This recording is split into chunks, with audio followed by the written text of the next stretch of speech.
Now we're going back to square one, making fire.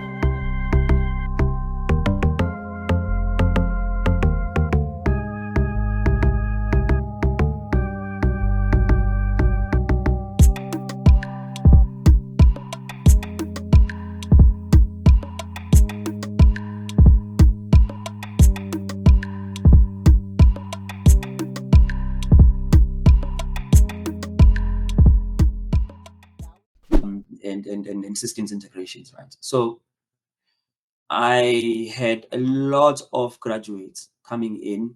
Use a GPT. I guess there's old school people like myself. But I wanted to ask if higher education. Wiseman, it's so great to have you here. How are you? I'm all right in myself. I'm doing very well, thanks. I'm actually feeling very cold. I'm in Netherlands, and yeah, for the life of me, I'm not sure if I'm going to be able to sit here for an hour chatting to you. No, that's great. Okay. Yeah, I guess hours. As you can see, I'm not even wearing a jersey, so this side is quite warm. So We shall be with you guys home very soon. How are you? I think today's conversation is actually a very important one given the times we are in. AI in education, to be specific, and for the benefit of the listeners and the viewers. yeah. I would love to hear your thoughts on this. And the reason why I've asked you to join me is because I think you've got opposing views than many people whose work I've read online. Quite a number of people that are saying that AI is actually an unnecessary disruptor in the education sector, especially higher education.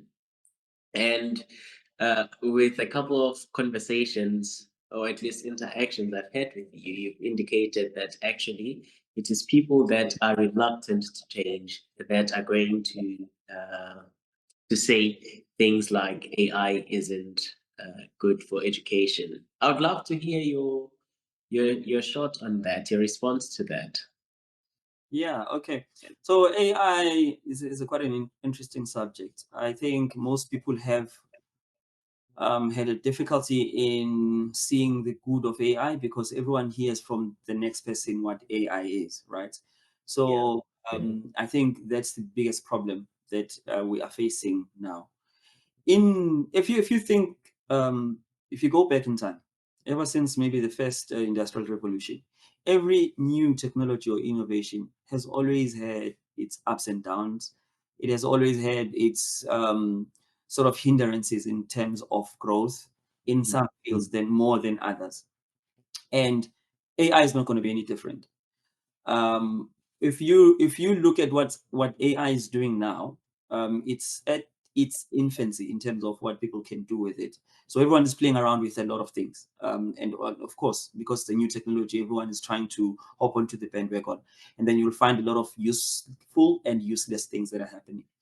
I feel that how AI is being used in the education sector is not necessarily useful now, but what is happening is it is showing us the a new way of thinking.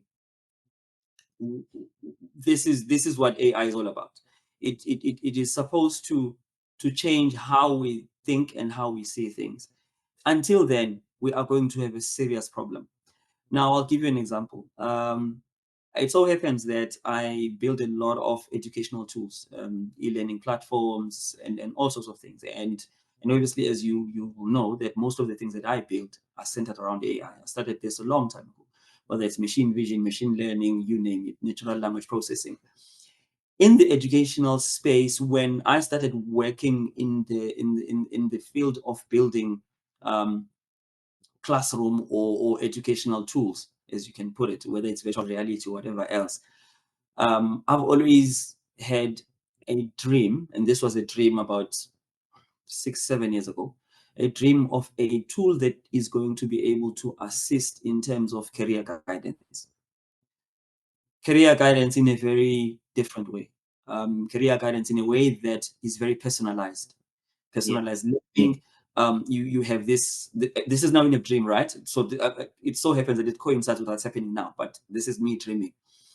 in a way that I can have an assistant that is going to grow with me, is going to intake or input all of the information about me on a daily basis, whether it's me going to a match and playing a soccer match with my friends and scoring a goal, to me going with my family to a dinner and then I eat whatever I eat and I become happy for whatever reason. So the input points or the data points would be a lot of things about you as a human being. Now, from this, you are then able to draw all of those into a singular point where you can analyze a human being from a standpoint of trying to make them better. And only then can you then assist in really trying to recommend what a human being can do in terms of career, on the basis of what they do on a daily basis and how it makes them feel. Now, when you go to career guidance at varsity level, right? You go to career guidance, you're trying to speak to lecturers, you're trying to speak to counselors or whoever else, and you're trying to figure out what you want to do with your life. They don't have access to what you do on a daily basis that actually makes you tick. Now, if you build an AI that is going to be able to have all of those data points and then be able to recommend as and when you go, not on the basis of academia, because if you think about it, social media was never a career. No one ever thought social media, anything would be a career. But nowadays, you get a full career out of that. And it's something that was not defined before it started happening, which means there are a lot of things that happen that actually make something a career, even if it's not defined in a traditional sense. So I feel that there's a lot of other undiscovered careers that AI can assist us in terms of discovering them for specific people, unique and niche markets that will help people who are not traditionally academic. Even those who are academic, it's going to make them even more efficient. But you need something that's going to be there with someone from day one and be able to build around that. So this is how I see AI moving forward. I don't see it the way we're using it now, because I feel it's just us being happy about ChatGPTs of this world, Claudes of this world, and we just punch in, you put in a PDF of an exercise, and then you get answers, and then you submit them, you submit a thesis, whatever the case might be. I think those are just spin-offs that are going to just disappear. There is far more that can be done with AI that will help us reimagine things and see things in a different light.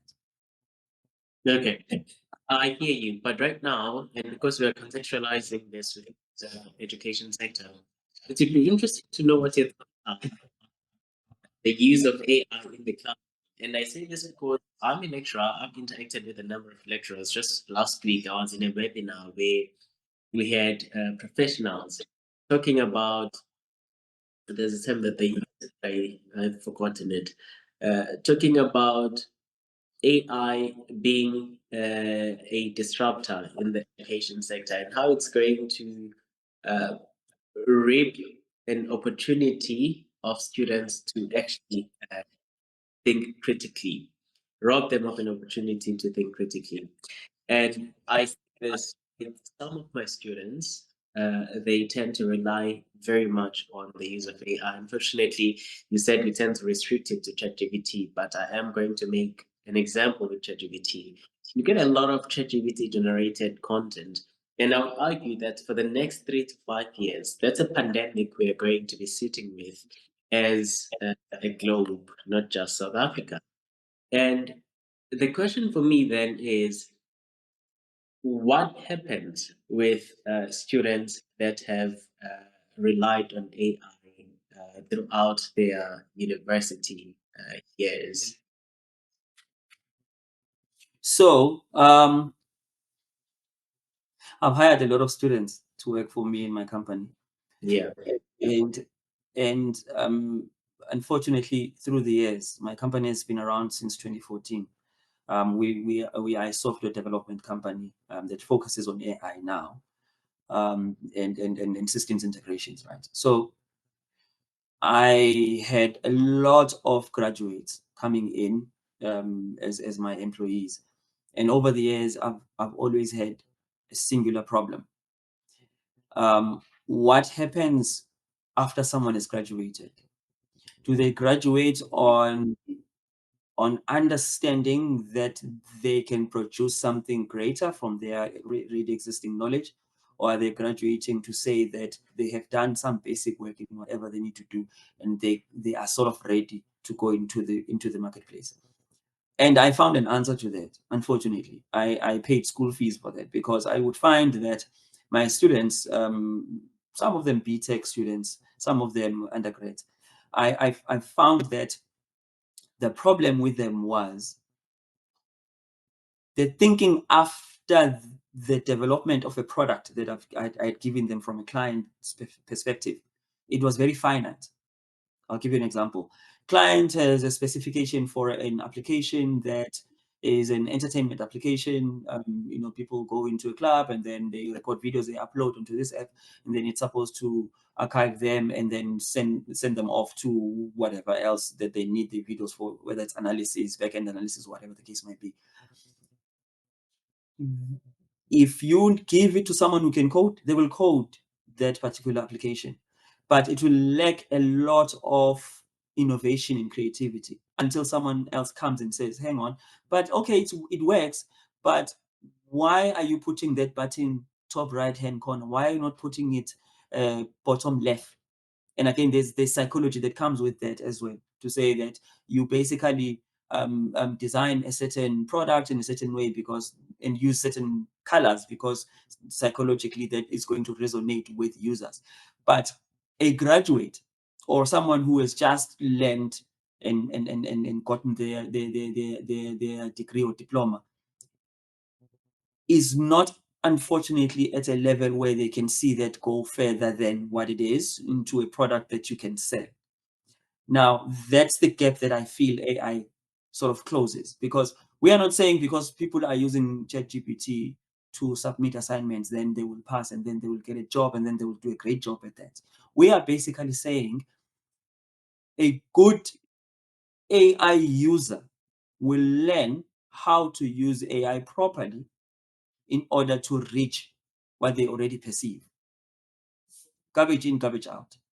So if you use ChatGPT as an example, I know we're not trying to knock ChatGPT, but it's an easier example.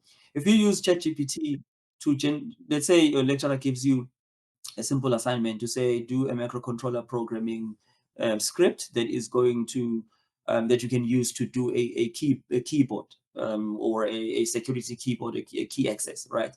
And then you go to ChatGPT and you type it as it is. ChatGPT will generate that code. I saw this last week in that webinar that I just mentioned earlier. So one of the two professors that were presenting were showing us that you can actually give any form of GPT or most forms of GPTs instructions and say provide a particular code or whatever it is that you want to come with. And it would literally do the coding for you. I saw those red, blue, green numbers popping. It was so fascinating to me. But then the question then is, if I continue from that example that you just provided, what good is it then for us to continue training students in our education if they can easily just give an instruction to this tool and then they come with whatever it is that they need, because they can easily give instructions after matriculating. So what then is the point of our education? So the idea of education needs to be rethought. Why are we teaching the way we are doing? And I said this right at the beginning, that AI is not here to mess things up. AI is to shake things up, to make sure that we go back to understanding why do we even do the things we do, right? What's the point of doing the things that we do the way we do them? Because if we go back to the coding example, the idea of a lecturer giving students a coding assignment, if you think about it, it's not really to teach them to code, but it's to teach them to come up with a product that is usable using their skill, right?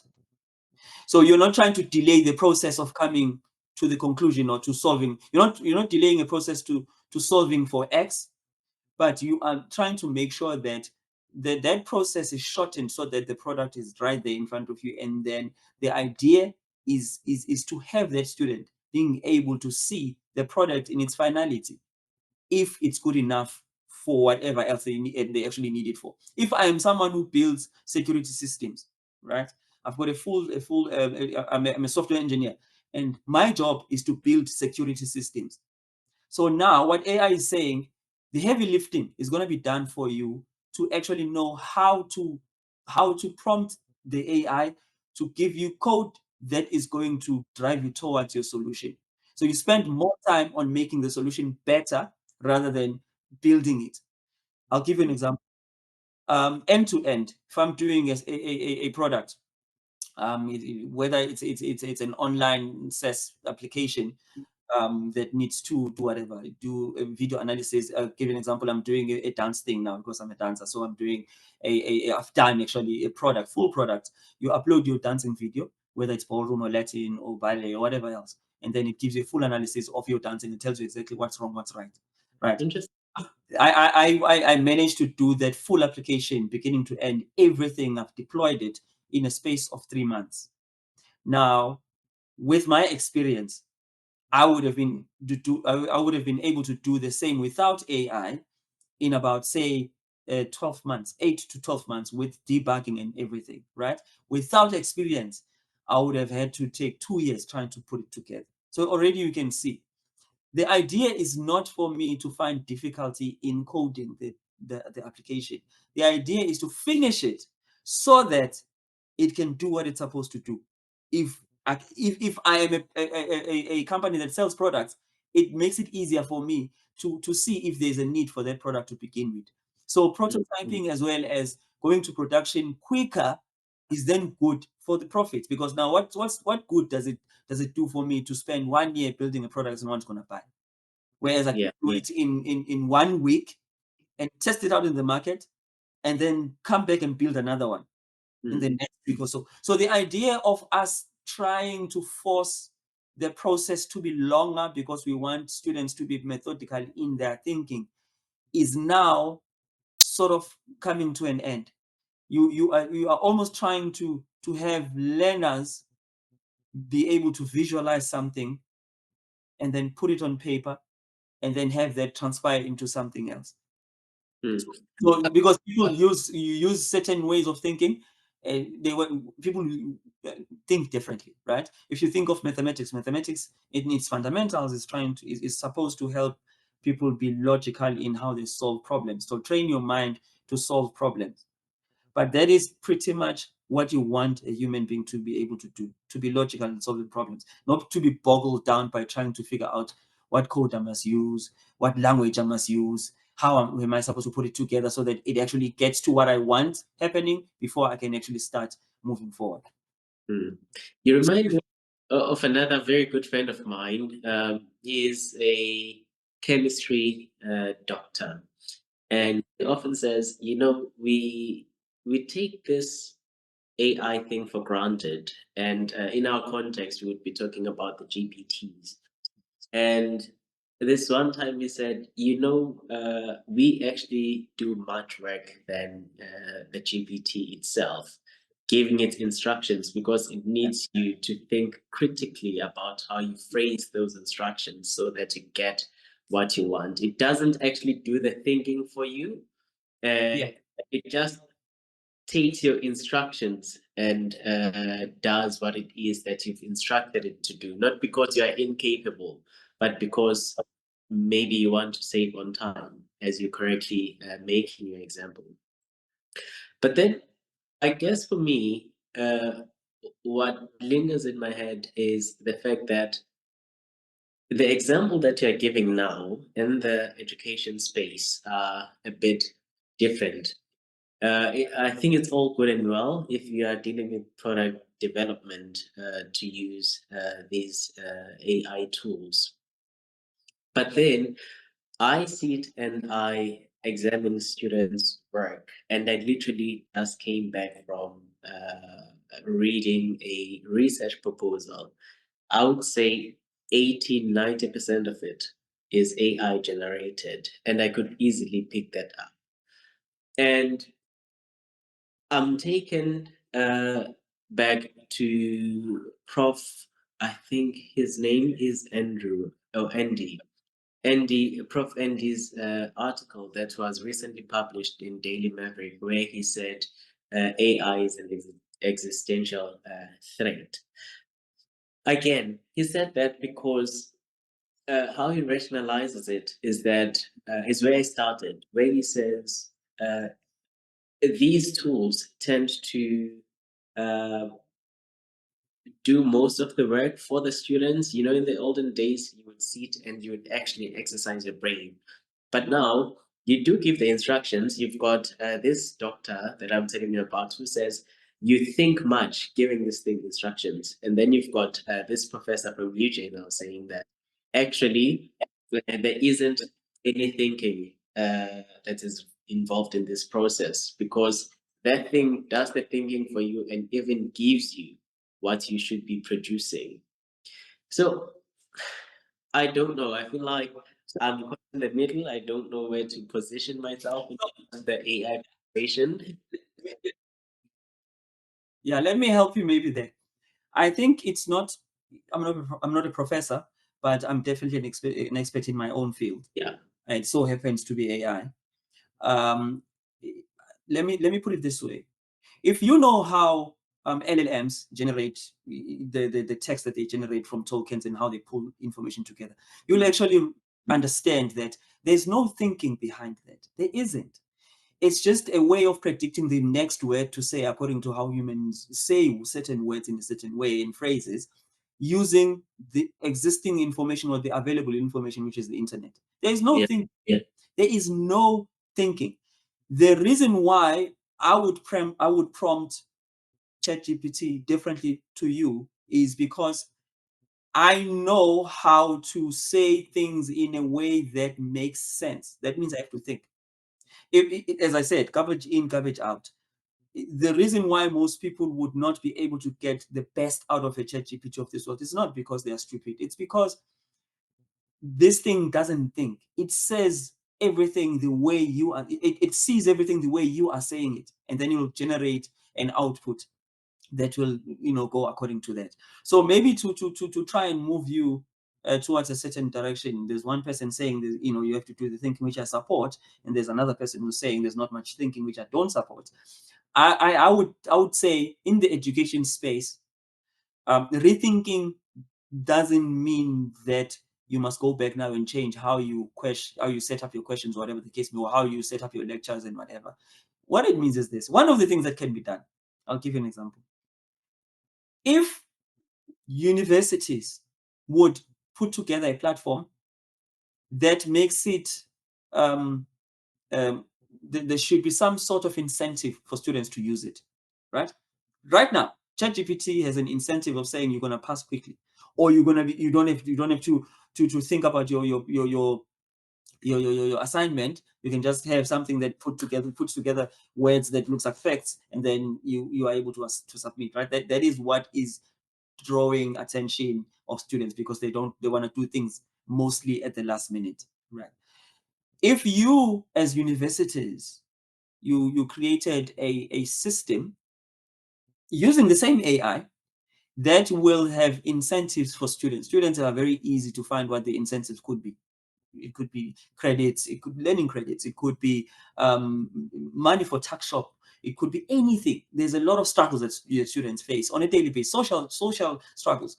You make that a point of interest where you use that for students to use the platform, or easily just make it compulsory. But what does this particular platform do? It works the same way as ChatGPT, but all it does is it forces the way of thinking to be in the prompting for whatever course you are dealing with. So in other words, you are not making it difficult for students to do the assignments quickly, but you are in the process forcing them to think. So you basically prompt the AI that is sitting behind that platform to say, I want my students to actually think before they're coming to an answer. So assist them in coming to an answer. Make sure there's a thinking process, but don't do it for them.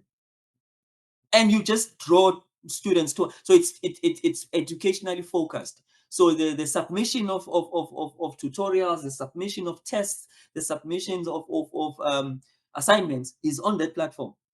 So that even if you go to ChatGPT and you prompt it and you get all your assignment stuff and you come and paste onto this platform, it's not going to act like ChatGPT because it's purely for education. Remember, I said to you, the people who are going to be using AI properly are the ones who are going to benefit from it. So we cannot put a blanket approach and say AI is bad, it's forcing our students not to think. No, AI is there for everyone equally. It has leveled the learning, it has actually leveled the technology ground for everyone. Everyone now, all of a sudden, can do whatever they want to do when it comes to anything in life, right? So it doesn't have to be technological, it can be anything. So that means the education system has also a responsibility of using the same AI to come up with new ways of training students, new ways of testing the knowledge, and also knowing what they're trying to test. Because in most cases, um, I'm led to believe that it is important for the lecturer to know what the outcomes should be and what they look like. And then you use that to prompt the AI to then lead students towards that direction in a 24/7 type of setup. So now all of a sudden lecturers don't have to be there all the time. Tutors don't have to be there all the time. Even the marking doesn't have to be done by tutors and lecturers. It can be done by the same AI. But people are so afraid because they're like, if AI does everything, what is my job? Your job will still remain because at the center of it, you are the one who is making sure that this system is functioning the way it's supposed to, according to your own objectives. The moment, if you don't do your job on a daily basis, if you've got shortcuts, you use past exam papers to throw at students and just, change questions around, you're going to have a big problem in your hands because then those questions are all over the internet and they're in the chat GPT you are trying to outsmart. So it's not going to work. That's very interesting that you would bring that up as an example because today, this very day, I submitted my exam papers online, and some of us just want to work. We want to spend 5 hours setting those exam papers. We want to go through the semester content, and we engage the literature, the content, and come up with those questions manually, the assessment questions manually. And the reason for that is because there's this sense of satisfaction that you get after you know that actually I worked on this thing, I cooked it, and this is the final product. I guess the feeling would not be the same if I were to use a GPT. I guess there's old school people like myself. But I wanted to ask if higher education can we see this actually if higher education, universities and TVET colleges and other specified colleges like the agri colleges and others, if they are reluctant to move with the technology development, are we at risk in any way? Yes, we are. I'll give you a few examples. We definitely are at risk, and it worries me to death. People don't want to move from a comfort zone, right? And when you do that, then it makes the whole situation even worse. People are scared not because they don't want to move per se, but when you say what is AI, very few people can actually explain it, right? Yeah. So that's the biggest problem. Even the people who are working with the research teams that are helping LLMs being trained, whatever else, whether it's open AI or it's Perplexity or it's Claude, whoever else, they still have got a lot of unanswered questions as far as AI is concerned, and they are experts of the field. So there's a lot of uncertainty and some sort of void when it comes to the knowledge. So people are scared of that. That's the first problem. But what I see as a threat is this. You are in the agricultural space, right? A couple of days ago, you posted something about the I don't know, the plants that Mama Dumbe, Upadada, those things, right? You posted something along those lines. And I asked myself that if you, as you are the expert in that field, why is it that universities would find it difficult to get you as part of the data analytics or the data science team that builds from scratch a model that deals with agriculture in the African context. You at the center of it because you're an expert in it, to try and help us move towards the direction you now are trying to move the communities to, right? Imagine how easy it would be, life would be, if communities in the rural area have done the farming, and then you get this drone that has got a camera on it. Inside that camera is sitting a model that is trained by you and your university, and it goes there and it finds problems with those crops, and it tells the farmers what to do to actually avoid certain issues or pests or whatever the case might be, right? Yeah. Another example, I've got a great friend of mine who's a doctor, and you know him as well. He's a doctor at one of the universities in South Africa. He is under the languages department. I asked him the same question. I said, you guys are probably looking at the wrong end of the stick as universities, because you are under linguistics, right? But we're still sitting in Africa now with models that cannot pronounce any African language, not one. They can't pronounce it. If you text to voice, it cannot happen in Zulu, it cannot happen in Tswana, it cannot happen in Swahili. It can't happen. That is not a problem for the Europeans, because their languages are all transcribed, right? Right now we are sitting in a meeting which is transcribed by AI. If I was to say anything in Zulu, it's going to go down south, right? But we've got universities in South Africa who have got expertise in languages, linguistics. They are not training models that are going to move us forward as a continent towards a situation where our people are able to converse with AI in their own languages and get things done in their languages. What is the point of having universities if their research departments are not able to do that? Yet we want to go back and say we want to train our students. We don't want them to use ChatGPT. We don't want them to do this and that. But we, as the country or as the education system, we are failing to do what is fundamentally our duty, which is training models that are going to do exactly what we want to be done. And nowhere can this be done other than universities. Maybe not research department, but researchers in institutions. Julie. I'm thinking about the person you're making reference to, actually, and I am currently. When we first started, I mentioned that I'm currently in the Netherlands, and with all the stakeholders that we've been meeting, there isn't a single meeting, including when we met the ambassador to the Netherlands. One of the things that was discussed was decolonizing, and decolonization is broad, right? And the issue of language actually came into play in some of those discussions. And I am sitting here thinking to myself, indeed, why is it that we don't think beyond the teaching in class, but we talk about cultural preservation, language preservation, and all these other things. And the use of AI, I guess now it's getting more and more clearer as to why you were contextualizing this within product development, so to say. And I think you brought it closer to home when you made that agricultural example, because my work revolves around promoting ukudla kwesintu, indigenous crops, amadumbe being one of those main crops, by the way. And it's so hard. I'm going to be honest, it is very hard. But I've never, not even once has it crossed my mind that if we were to come up with some sort of an app or something that would be mass distributed, we could get close to achieving the goal that we want to achieve. And it would be an easy way, I think, to close the gap, the food hunger Yes. gap. Sorry, I'm just thinking as you say this.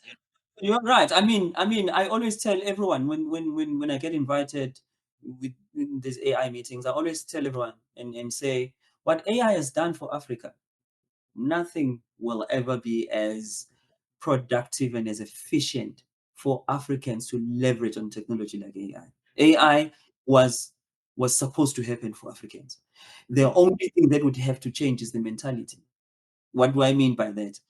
Every day I get notifications of TikTok videos of people creating videos of little kids, animated, lip sync, they're saying something funny, people are laughing, and then people get likes, right? I use the same technology, right? Now I'm in talks with one of the big retail names in South Africa. I can't mention them, where I came up with the same, with an idea centered around the same technology. I will say it because it's not something, I'm not going to give you all the details, but I'm going to say, imagine a situation where Q walks into Mr. Price. When you walk into Mr. Price, you like that jersey, you like those pens, but you don't have time to fit, right? Or you do, but there's too many things you want to fit at once, and you can't really do it.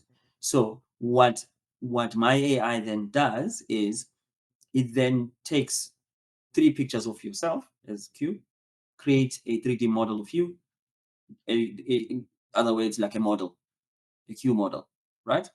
And then that model, it becomes your model. So in every shop that you go into, if you want to fit, you will just basically take a picture of whatever you want to fit, and that clothing will go onto the model as a video, as a live view, and then you can actually watch it and see how it's going to look and look on you in your body. So you can change as many clothes as you want. Instead of going into Mr. Price, into Jet, into Pep, you can literally just go online, take a picture of all of those, and then that model, which is you in 3D, will dress in that clothing. So I'm using the same technology for a completely different thing that can be useful in a retail space and in personally as a human being. I mean, you'd love to try on things, even if you're not going to buy them. You'd like to send this then to your TikTok or Facebook, whatever, wearing whatever. I'm using the same technology. So it's just a way that people think. When people saw an opportunity to generate videos, they immediately thought of TikTok and making fun of things and whatever. Whereas as Africans and South Africans, we are very big in that. But I thought differently, using the same. I didn't change anything. So it's a change of thinking.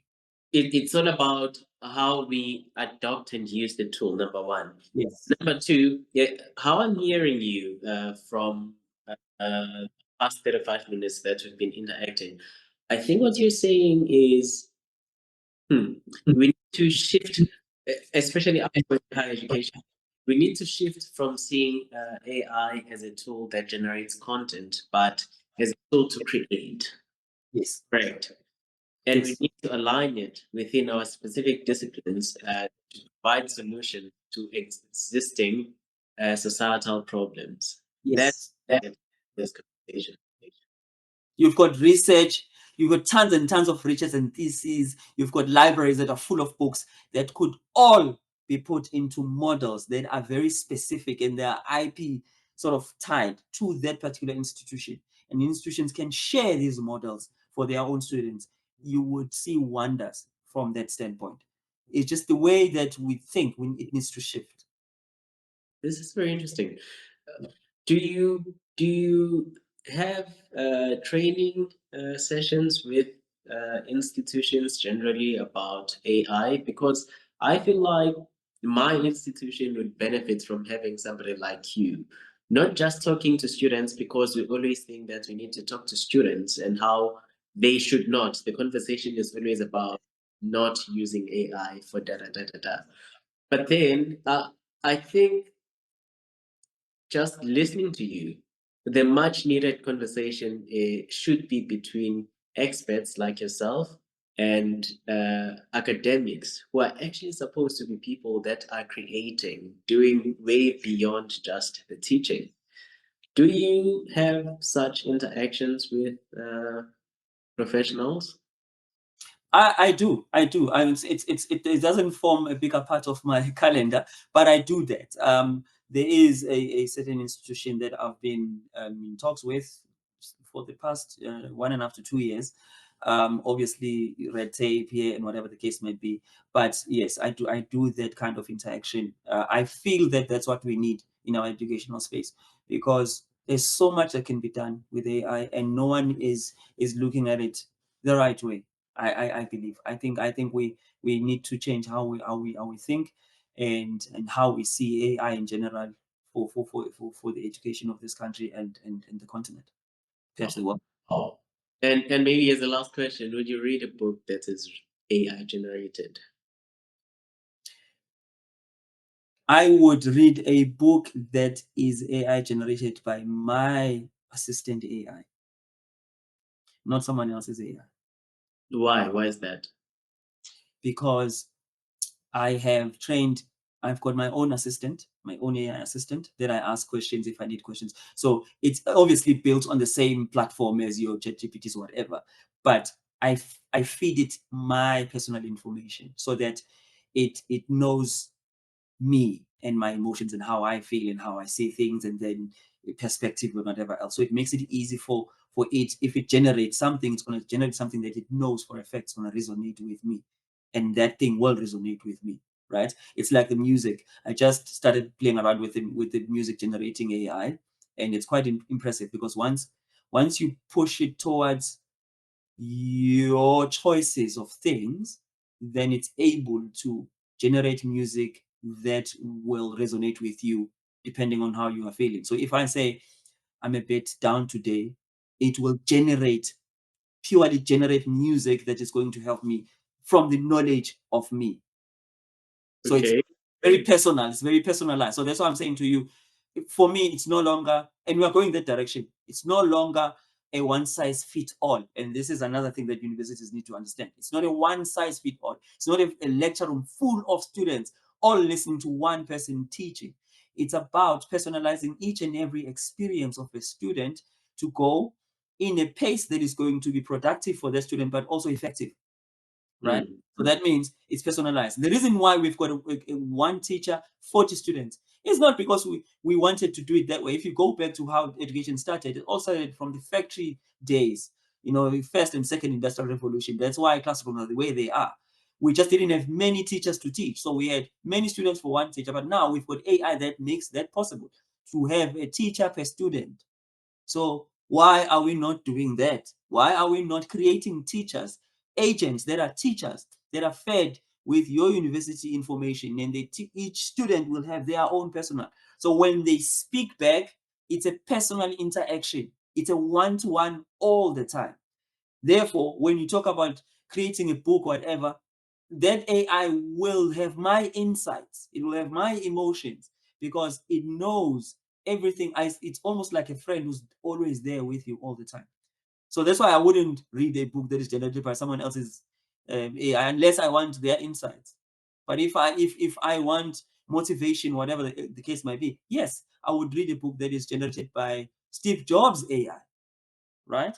Not someone else who got creative by trying to create a book, because it's just for me it's very weird. It's more like perspective. My AI will give you perspective about me. Sorry, and I guess that's where we are really as academics. Our thing is, I know that this is not Wiseman's work. I know this is not Wiseman's thing, and so it is a problem. Perhaps if we knew how to have our own AI tools that think the same way we think, that we can feed our own brains, maybe that would be a bit different. Because I feel like that is what is down to all these robot machines that we see. They are programmed to think in a particular way, and it's, I'll argue, the manufacturer's way of thinking, or however they want them to think. So if that was the case, I think our problems wouldn't be as much as we think they are. If you go back to the tool I spoke about, just 2 seconds. If you go back to the tool I spoke about universities, that tool is going to be one tool for the entire degree. It's not going to be a tool for maths, a tool for physics, a tool for no. It's what there's not going to be a tool for registration, a tool for no, because a human being is a holistic. If you look at a human being holistically, this central to that is how other factors affect you before you get to class. That affects your learning process, right? So what I'm saying with this tool is historic. In other words, it gathers all the information from all the other things that might not seem related to a human eye, but to AI it will relate. So I want to know if if I need to apply for NSS, what do I need? Documentation. The same tool that is generated for universities will give the student that information. In fact, it will help them apply and actually follow up automatically to make sure the application actually gets to the end of it. The same tool, when this guy is in class and trying to submit a mathematics tutorial, it's the same tool that assists the same guy with that maths tutorial.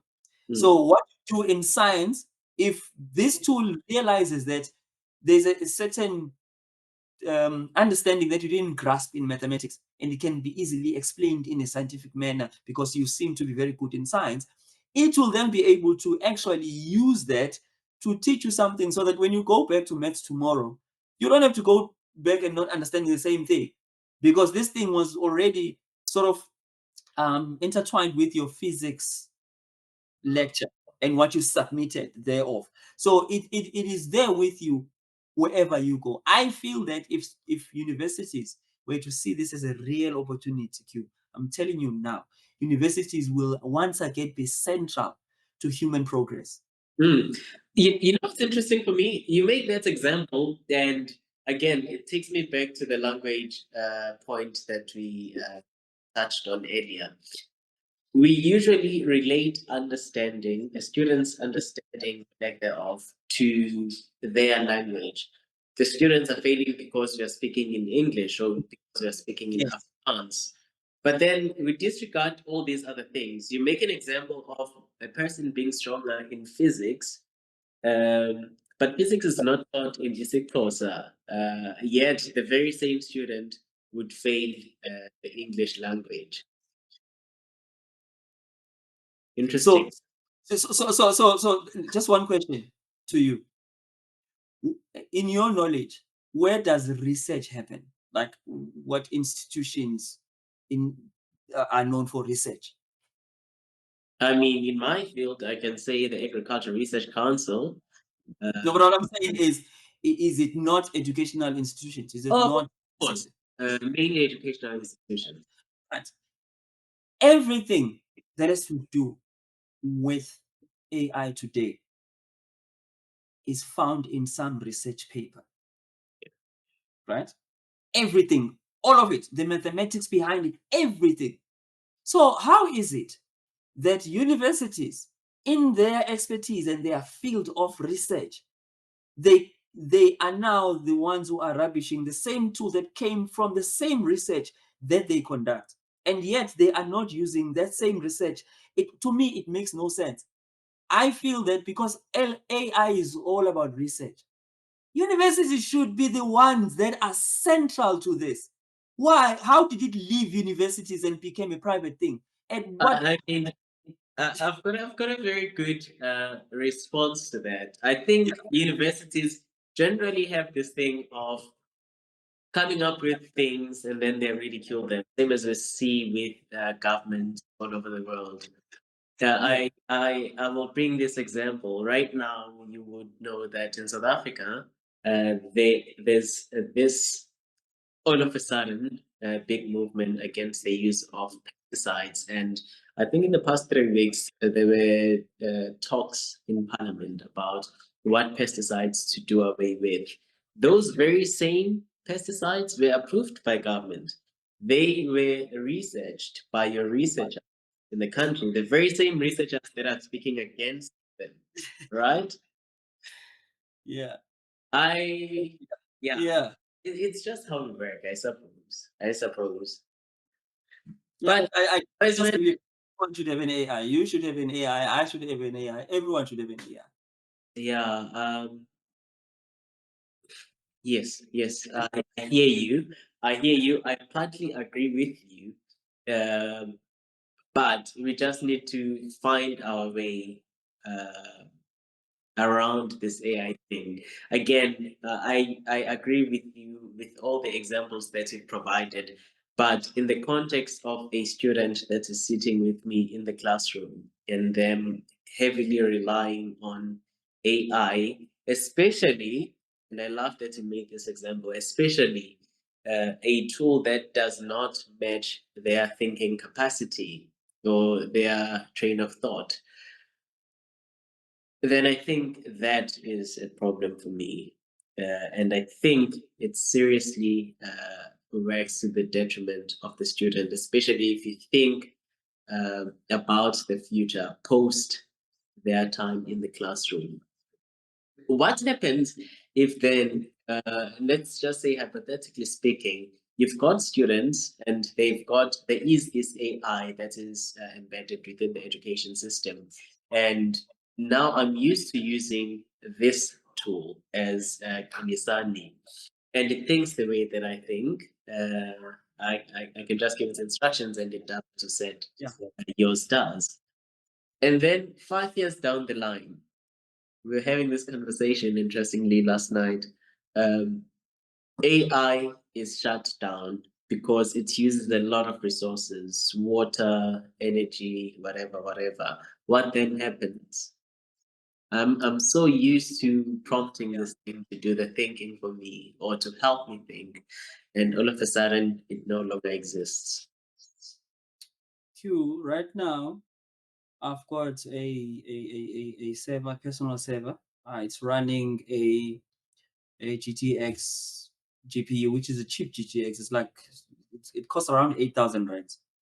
And I think it's 8 gig. Cheap. Expensive. 8 gig. No, relative, because most of these GPUs, the ones that you get your normal chat GPTs would have to use, they're north of 300, 500,000 rands per unit. So I'm just relative, right? And I'm able to download a Meta or using Olama or any other a DeepSeek model onto this, and it functions exactly the same as the one you find on the internet. So no one is going to shut down AI. No one is going to put guidelines as to how to use AI ethically. Everyone is trying to do it. It's almost going to be like your fika, where we just hope that you are giving us your own number. We hope that you are giving us the right email. Everyone is just hoping, but no one is going to shut down AI because of the fact that it's now open source. When something is open source, my friend, nothing is going to shut it down, whether you like it or not. So AI is here to stay. And people who would say AI might disappear, I don't understand AI. And I can tell you now, AI is not going anywhere. In fact, it's going to be much easier and much cheaper to run AI on anything, including phones. So it's not going away, not by a long shot. I promise this is maybe my last or second last question. Do you have children? That doesn't count as a question, by the way. Do you have children? I do. How much AI do you encourage them to use in the house? So I encourage them to not be boggled down to one type of AI, because it is important for them to find a balance as to how they can use it for their advantage after university. Right? I'm looking beyond university as far as they are concerned. So I don't want them to be stuck on ChatGPT or to be stuck on Claude or Perplexity. I want them to explore. I want them to find faults in the AI that's already out there, because everyone's just trying to spin off something. And then I want them to try and make it better by doing their own AI that does a certain thing that they need better. Right? If one of them is in the arts, so music, acting, camera, so I'm very specific with her to say, you know what, you need to find every type of AI that is in your field. Because if you don't do that and AI finds you at work, you will be out of a job. So you need to go out there, look for every bit of AI, find what you can do, how you can make it better, so that if you get employed or you start your own things wherever, you know how to use AI for your benefit. So it's no longer a thing that you are like sitting there not knowing what to do. My son is doing architecture. It's the same story. Do not be outplayed and outsmarted by companies that are going to just want to use AI just to get rid of people. You need to find all there is to know about the AI that is relevant to your field. and then use that and find loopholes and then make it better. That's the only way to survive. I keep saying that I'm asking last questions. Do forgive me, but as you say this thing, you just Still passionate subject. So you keep prompting and prompting, and I'm thinking as you say this, the very same individuals that talk about research integrity, I'm assuming are the ones that are actually, integrity, so to say, not just research integrity, are the ones that benefit from the system. They are heavy users of AI. Companies would say they want originality, but in the background, they themselves use these AI tools. yeah, companies don't want originality.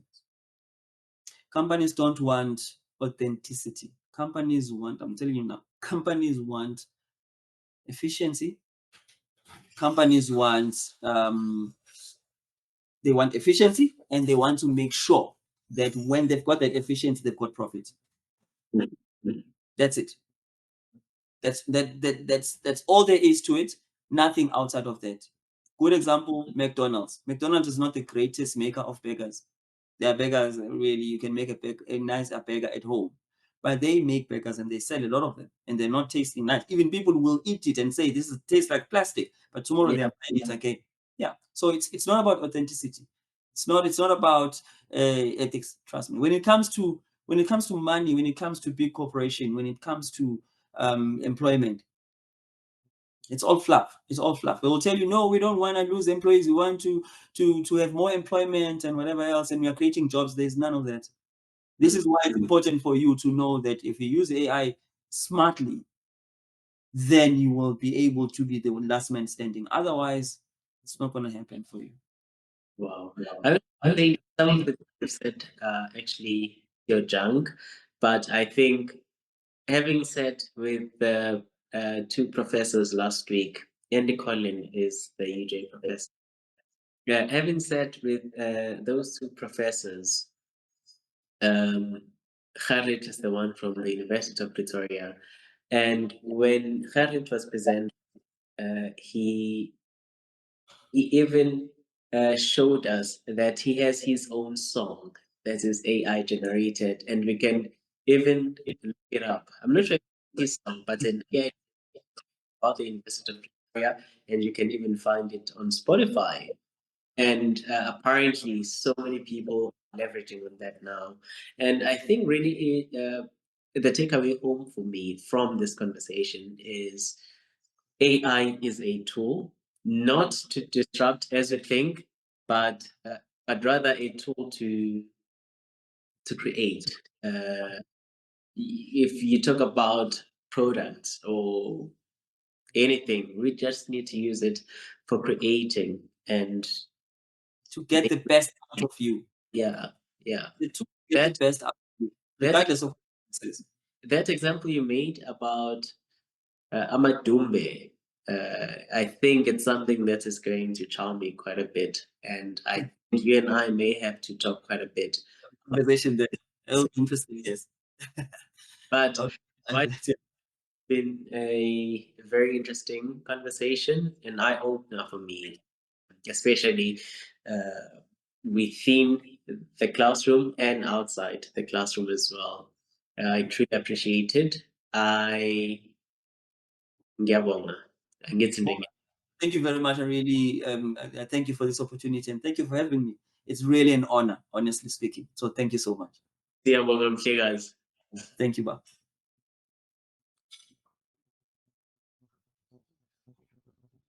Now we're going back to square one, making fire.